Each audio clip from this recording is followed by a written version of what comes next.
Now we're going to get down to the nitty-gritty of what Indians are all about. I still say we Indian people are believers in the truth. This is the way of life that was given to your people. You're born an Indian, you're going to die an Indian. Indianness is a good life. You're facing an Indian this afternoon. Good Saturday afternoon out there, everyone, and welcome to your number one source for Native American television news, Native News Today. Gerald Wofford along with Jason Salzman. Gerald, so glad to be back in studio and ready for today's show. Absolutely. That trip you had out there, Native American Journalists Association Conference in Las Vegas. We're happy that you're back and everything, and back to these Oklahoma temperatures. Absolutely. Well, that was one thing that's very odd. You know, you get to go out to the desert to escape the heat, and for us, it's certainly the case this time. But glad to go out there, but also glad to be back. And definitely not glad about the news we're sharing now, but definitely wanted to honor the memory of Robbie McMurtry. Gerald, he's been on this show before. You've interviewed him. Native artist, Comanche Nation citizen, so he left a big mark on this world. Absolutely. A great Native American artist. Definitely going to be missed. Really made, as you said, an impact and mark here in this state and in the country. All right, we pay tribute to the late Robbie McMurtry.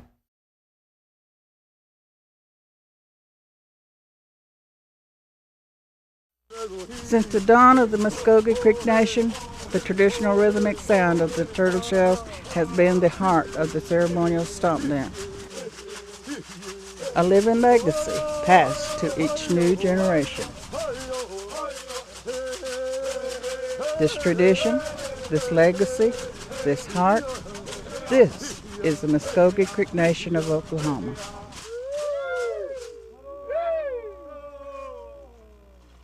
And welcome back to Native News Today. Jason Salzman and Gerald Wofford. And you know, we talk a little bit about the temperatures, and this past week Oklahoma really being affected by that, not only by those record temperatures, but by some outcomes that unfortunately can be kind of the fruits of that terrible, unfortunate things, talking about forest fires and how they really affected Oklahoma, really here in northeastern Oklahoma, well, really all over the state, burn bans, state of emergency, and when things like that, people have to step up. Muskogee Creek Nation definitely doing that. Yeah, Gerald, what was crazy was I was out of state, but definitely knew what was going on back here at home, because these fires and the devastation they have caused were national headlines. They made national news here in Oklahoma.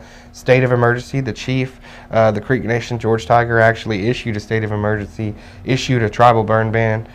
So these things were going on, and Creek Nation's emergency response team, these are the kind of situations where they step up and help, and we were glad to be able to document what the Creek Nation. Since these fires have broke out, we've had communities such as Drumright that have requested our assistance. We've been able to take them our command trailer for them to use for the fire departments. We also took our one of our mobile generators that they use so they could get one of their water stations up. Now they've got that water station up, and they've moved that generator to another water well so they can continue to get the town of Drumright with water.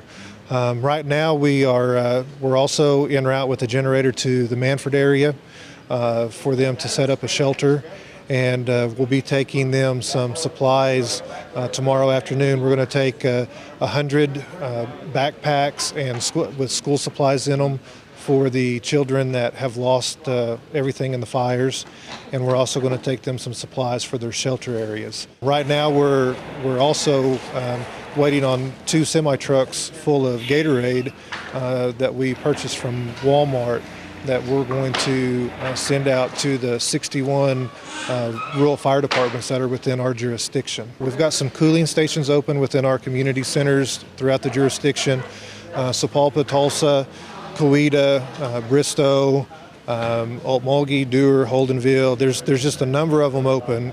We actually used our Sapulpa Community Center as an actual shelter on Saturday for 4 people that were displaced by the fire.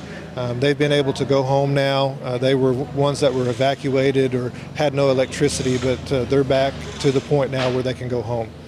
And this hasn't exactly just been for Native citizens. This has been for any Oklahomans that's been in despair. Right. Of course, we're not going to discriminate against anybody.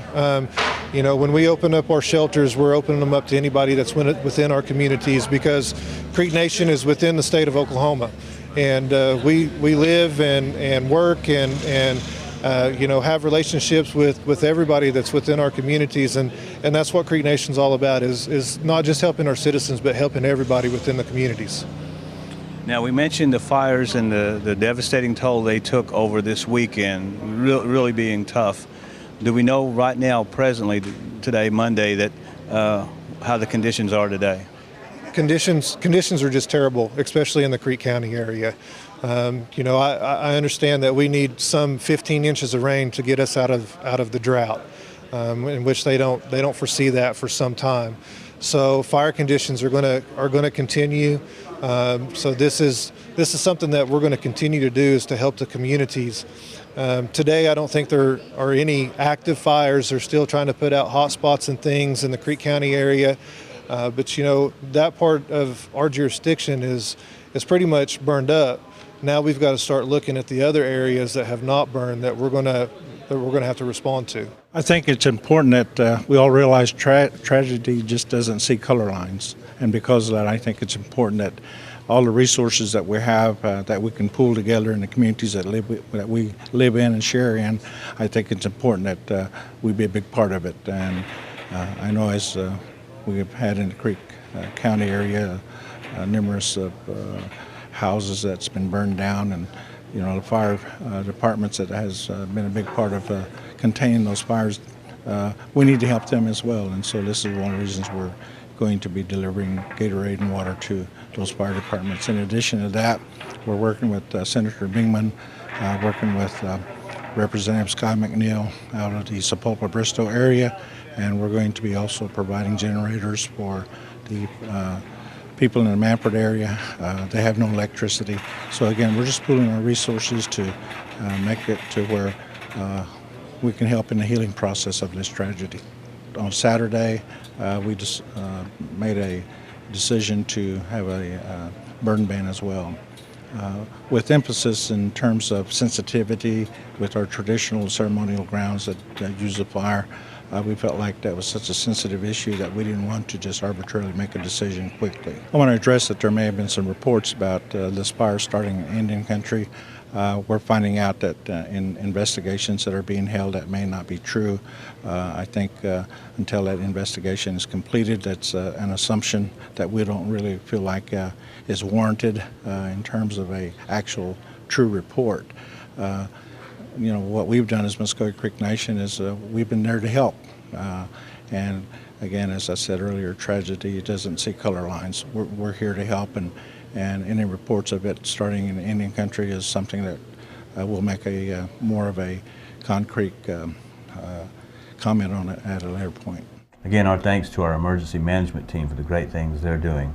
Jason, we kind of shift gears here a little bit. In Okemah, over a week ago, the Tulsa Shock, the local WNBA professional women's basketball team, paying a visit there to the fabulous Panther Dome and giving the kids there a clinic, Joe Grayson, as well as catching up with the newest member of the Tulsa Shock, that is the lady from the University of Oklahoma. I think a lot of people were really glad that she was here, and that was Miss Courtney Paris, of course. Definitely, you know, a lot of the youngsters out there still remember those big runs that Courtney Paris and her sister Ashley, the twins, had with the University of Oklahoma, and went deep in the tournament every year. So they had a really big following here in the state, and I'm sure it was just such a boon for those little ones there to be able to go meet Courtney and talk with her and see what's going on with the Shock, and bring it right here into our backyard as the Creek Nation sponsors the Tulsa Shock with an open practice. What a great thing. Well, I'm Gerald Wofford, and I'm interviewing a Crawford here. No, as we want to say. Did you say Joe? Joe Crawford. Okay, let's get that right. All right, here we go. We are at the fabulous Panther Dome in Okemah, Oklahoma, at the Okemah High School to be specific, where a special clinic is going to take place this afternoon. I'm speaking with Mr. Joe Crawford. He's the president of the Tulsa Shock, the WNBA professional women's basketball team in Tulsa, Oklahoma. they have graciously come down and are going to put on a clinic as well as meet the kids here that are in the area. Mr. Crawford, we appreciate your time, and just tell us a little bit more about this good ambassador representation of the Tulsa Shock. Well, I'm actually the president of the Shock Basketball Academy, and that's what we do is we travel and do skills and development clinics all over the state of Oklahoma. And this one is a special one to us because it's a Dribble to Stop Diabetes clinic, and it is a great opportunity to work with young kids, tell them about the awareness of diabetes and explain to them how important fitness is, how important basketball is, and how they can use basketball to actually advance their health and advance their fitness. Now, how long have you all been? I believe this is our second year of actually being fully in depth with the Dribble to Stop Diabetes clinics. Now, we've been doing this since 1999 as an organization, but this is our second year, I think, as an affiliation with Dribble to Stop Diabetes. Okay, you say since '99, so what was the name of the organization then? Then originally we were called Sports City U Basketball Academy, and then when the WNBA came, they purchased our company and we became the Shock Basketball Academy. And so through that affiliation, it's given us the ability to travel and do these clinics all over the state. Now, you mentioned specifically diabetes, which of course is a major health problem with anybody in the United States, of course. But tell me how you have felt about the results of since you all have started, even in '99 and now being affiliated with the Tulsa Shock, and the results that you've received from this. Well, being that this is our second year with the diabetes campaign, what we've really seen is corporations jump on board more than anything, which has really helped with possibly with funding and opening up the opportunity for other events like this to create awareness. At this point, it's been really good for that, creating awareness. And from that, people jump on board and allows them to support people financially and also through programming. So that's been the biggest benefit, I think. Well, as we can see here in the gym, excitement is building for this afternoon.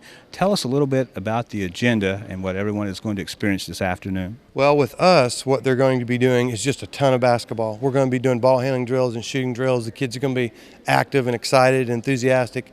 And then they're going to also talk a little bit about some healthy lifestyles. And so we're going to really make this a good event for the kids, fitness-wise, health-wise. All right. Well, Mr. Crawford, let's show them that basketball there and the Tulsa Shock symbol that's on there so proudly there. The Joe Crawford here, the Tulsa Shock basketball operations and the president, and just doing a great job here for not only the Native American community here to make sure that they are living a healthy lifestyle, but just for everyone here, Oklahomans in general. We appreciate your time, Mr. Crawford. All the best to you, No, sir. thank you. Appreciate it. All right, we are waiting for the practice of the Tulsa Shock WNBA basketball team, and I'm talking with a newly acquired member on the roster this year, Courtney Parrish. A lot of you know her as the former Oklahoma Sooner. Courtney, we appreciate your time here, and how's it feel to be back in Oklahoma? Oh, it's nice. I live right up the road, so it's nice to be here and playing, and nice to be here today in Oklahoma. You say you live right up the road. What do you mean? Well, Norman, so it's nice to be here. A little bit down I-40, okay. Yeah. Well, I tell you what, you've the college ball and then to the pro ball. Tell me how the experience is different for you. Well, it's very different. I mean, obviously at this level, you have the best players in the world and are very talented. So it's just great. It's humbling to be practicing with them every day and to be getting better with them and to be playing at this level. Now that you're a professional basketball player, what are some of your goals now and how they've changed throughout your years as a basketball player? Well, for me, as far as being on a team, that's what I love basketball. It's a team sport. So it's always to do the best you can and win games and try to win a championship. And obviously with this Tulsa team, it's a new franchise, and so I think it's just getting better every day and trying to get some W's. When you heard that you were going to be coming back to Oklahoma, what was your first reaction? It was nice. All I had to do was throw myself in the car and drive down. So it's awesome. I had a great experience playing at the University of Oklahoma. I know Oklahoma has some of the best women's basketball fans, so it's great to be here and be representing this state. I'm sure you've had a great reaction from all the Oklahoma people. Yeah, I mean, they're the best, and it's part of what made my 4 years at Oklahoma so special and what's making the past month special here in Tulsa. Courtney Parrish, former Oklahoma Sooner, and now WNBA Shock player. Courtney, we wish you all the best. Thank you. Appreciate it. Jason, so many events happening in Indian country this past week and even this past month. We turn our attention now to the Keetowah band over in Tahlequah. Really some things going over there concerning their tribal status, the sovereign land, and they really came to almost the midnight hour, if you will, a time there of crisis. Their casino, which has been open for many years, was in jeopardy of losing the trust land status. And unless the federal courts intervened and declared that trust land, that casino was going to be shut down. The future of that government and its administration could also have been in jeopardy as well. And also, too, many people perhaps losing their jobs. The decision was made the day before to finally give the Keetowah that trust land status. So it continued on. We went over to the press conference, listened to the second chief, Mr. Locust, talk about the condition now with the Keetowah. I want to say thank you all for being here today. We want to follow up with the previous meeting we had last week, and since we had a decision made from the Department of Interior and Bureau of Indian Affairs, we wanted to share that with you. But really, we wanted to also have this meeting so that we could tell you how this is a great day for the United Keetowah Band. And yesterday, when we received that, we just wanted to know that this decision, allows us not to shut down, and it remains to where all the 200 people can still continue to work here. And we do away with that jeopardy of losing their jobs. And we also wanted to say thank you to the BI and all those who supported us. We wanted to thank the city of Tahlequah for supporting us for the last 26 years. It's this local community that's really helped us and made this place grow and kept it going. And we wanted to acknowledge them. And it not only helps our tribal members, but it helps the community to continue to grow. And we also really want to say special thanks to our patrons. If it wasn't for them, we wouldn't be able to operate today and be able to help our people. And they're the main people that we need to say thank you to. But another one we wanted to think was, was the media and the newspapers and the television stations for giving us the opportunity to tell our story and to tell what we feel like it needs to be told. And finally, we got a fair shake on what the story comes out about the United Keetowah Band. And we're proud of that. We've always been people that want to be going by the truth. And so we feel like the truth had to come out. And we feel like this is a result of that truth, is our decision coming out today. It's based on that truth. And it's based on something that we've always been here. We were the first Oklahoma Cherokee tribe that was organized here. So this is all come about after 60-something years. We finally got our landed trust. And but the media, you showed the story, you put it out there, you helped us, and we're real thankful for that. But yesterday we got to celebrate. Today we're going back to work, taking this tribe forward. We got a lot of decisions to make. We're eligible for more grants and more services for our people that wasn't there before we got the landed trust. And now we're no longer a landless tribe. It means more jobs, more scholarships, more opportunities for our people. And that's what we're after. That's the whole job of a tribe, is to provide services for your people, and that's what we're doing. We're proud of that. We're not a very wealthy tribe, but now that we got landed trust, we feel like we're more wealthy than anybody else. We're equal now to all the other tribes, and that's where we wanted to be. Just give us that opportunity, and we'll show you that we can produce and we can provide for our people. And we've been given that. Great job with that, Gerald, and talking with just some people over the past week out at the NAJA conference from the Keetowah tribe and specifically the communications department. They're going to keep an eye on that and, certainly developing situations. So great job getting that story. Moving right along, though, we have an Osage Ballet coming up at the Bartlesville Community Center. It's actually tonight. So everybody out there, if you're watching, if you ain't got anything going on, you're in the Bartlesville area, the Bartlesville Community Center there will be the production of this Osage Ballet, and really why it makes kind of hand-in-hand sense, Gerald, is the history, in fact, of Osage ballerinas and that whole gamut there. Absolutely. Of course, one of the landmarks of that tribal history is their fabulous ballerinas that were world-renowned, specifically in the 40s and the 50s. And we talk about Maria Tall Chief being one of those as well. But you got a chance to go out there to Bartlesville, as you said. Great show happening there tonight to honor those Osage Ballet. The ballet has been in the works now for about 3.5 years, and it all started with a project that we did back in March of 2009 with We Walk in Two Worlds. It was an opening at the Historic Arkansas Museum, and a young lady that had been here, but even before that time, had known of my playing music for quite a long time. And she said, Lou, we want something that is a little different. We want Osage music for our opening night, which happened in late March of 2009. And I'm thinking to myself, now I'm thinking drums, I'm thinking singing, I'm thinking maybe flutes. I'm not thinking keyboard, which has usually been for 50 years my forte.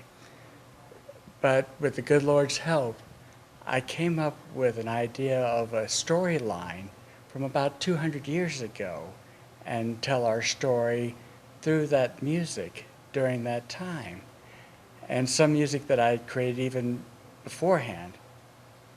But I did, with the good Lord's help, I did come up with 8 ideas of songs that would fit into that.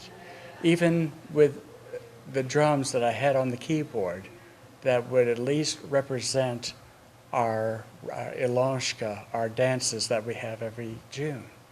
So with that, the idea was born, and Randy Tinker-Smith, our director, happened to be there, and she said, can we use your music in a ballet idea we have in mind? I said, yes, absolutely. So with that in mind, we've started recording, and with all of the people that she's hired to do the dances, and I've even only just this last week saw the complete performance for the first time, and then going to the 2 performances in Tulsa. Oh my goodness, I am so emotionally involved in this. And hearing my music, and Dr. Joseph Rivers of the University of Tulsa add his wonderful orchestration and arrangements, it is really telling our story to the maximum. Well, this is the last story of this week's episode, Jason, that we're submitting here. Kind of a heartwarming story. Joe Martel the Third. Now, we've had him on the show before. Young man getting ready to enter the 6th grade, wanting to play football this fall, and just pretty much like any other normal Oklahoma kid out there wanting to get into sports. What sets him apart, though, is how he can compete is the ability to have prosthetic legs. We talked with his father as well, Joe Martel Jr., and each year or every other year they go and get fitted for these legs, and of course with the special doctor there in Tulsa.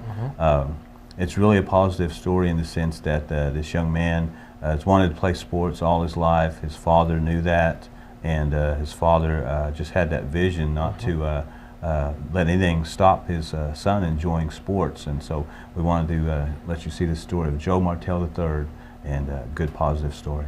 Well, this is a special day for the Martel family. We're talking with Mr. Joe Martel Jr. and Joe Martel the Third. We say a special day here because this young man here is going to be able to continue his athletic dreams here. He's always been involved with athletics, even competed in the Muskogee Creek Nation Olympics a couple years back. We did a story on him and talking about Joe Martel the Third. Joe, tell us why this is such a special day for you today. I'm getting new legs. Now somebody's going to say, what do you mean getting new legs? What do you mean? I get new running legs so I can play football and baseball and all that good stuff. And that's really good to be able to do that because you get to compete and go on in sports and keep playing, right? Yes. Well, Joe, what does this mean to you as a parent, too, to be able to see your son continue to excel in athletics like this? Well, first of all, I'd like to thank the National Council and Chief Tiger for supporting us and allowing my son to proceed in what he likes to do, such as play football and basketball. And you can't give a bigger thanks than that. There's not enough room to thank our tribe and supporting our children. it's all, to me, it's all about our children. And if we don't start now, they'll never learn our ways. And I'm deeply behind children and supporting children. And I just like to thank, again, National Council and Chief Tiger for allowing us to have this opportunity for little Joe to be able to do the things that he likes to do and not hold back. Now, we mentioned that you are in athletics. Where exactly do you attend school and the sports that you play? I attend school in Beggs. I play football, baseball, and basketball. Which one's your favorite sport? Football. Why is that? Because it's really fun. You get to run and play. Now, you were in the Olympics, like we mentioned a couple years back. Are you still kind of competing in the track and field events, too? Yes. Well, now, the other sports you mentioned, what position do you play in the basketball and the baseball and the other sports as well? In football, I play linebacker, like I said earlier. In baseball, I play right field. In basketball, play point guard sometimes. All right, well, then you're all ready for the new school year. You're in shape and ready to go, huh? Yes. You know, Joe, this is really, I know, a special day. You thank so many people and everything. And like I said, it's just great that you can see that your son just continue to excel in sports like this. Yes, yes. You know, before we didn't know what was going to happen. We tried all summer to get these prosthetic legs, and the joy, seeing the joy in his face when I told him that he was going to get his legs, and when the National Council approved them, it was amazing to me, and to me, that's what it's all about. You know, our people sticking together, being together, and for each other, and you can't ask for anything more. That's right. Well, hey, we wish you the best of luck. I'm sure we're going to be seeing some highlight tapes of your football spectacular runs and everything, and in baseball and all the other sports too. So best of luck to you, young man. Okay, thank you. You know, the whole time leading up to that story, I just couldn't get the smile off my face, because those are the kind of things that, you know, those stories right there are what we love to tell the most here on Native News Today, because not only is it a wonderful young man and his father and his family getting an unbelievable a boost to the rest of his life, but the greatest thing about it too is it's a wonderful representation of the Muskogee Creek Nation being there for its citizens. And you heard Joe Martel Jr. there say himself, thanking the National Council, thanking the administration, and because they take care of the citizens in those ways. And I was there at the council meeting when he came up, and when everybody just applauded. It was just such a great feeling. What a wonderful story. Mm-hmm.